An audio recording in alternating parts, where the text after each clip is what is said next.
Daghang bata sa General Santos City ang nakapahimulo sa gidalit nga libreng pediatric surgery sa World Surgical Foundation Philippines atol sa Pediatric Surgical Outreach Activity sa Dr. George P. Royeca City Hospital Miyerkules sa buntag Hulyo 30, 2025. Ang outreach nagtanyag og mga major ug minor operations nga libre para sa mga pasyente nga dakog tabang sa mga pamilya nga naglisod sa pinansyal. Kining mga serbisyo medikal kasagaran dili maabot tungod sa dako nga gasto na himo nga available pinaagi sa kolaborasyon sa World Surgical Foundation Philippines ug sa medical team sa ospital.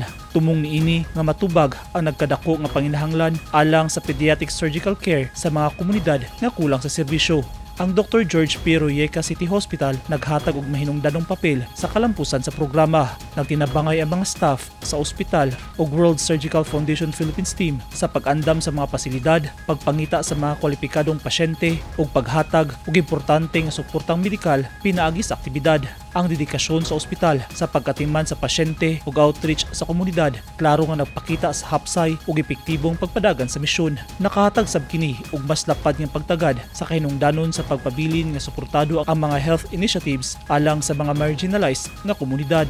Ang Pediatric Surgical Outreach sa General Santos City nagpakita sa kooperasyon tali sa humanitarian nga organisasyon, lokal nga institusyon sa panglawas ug suporta sa gobyerno. Ang surgical care naghatag sa kabataan dili lang medikal nga pagtambal kundi usa-usab kabag-ong tsansa alang sa mas himsog nga kaugmaon. Eugene Hinutan, Newsline Philippines. Stay safe.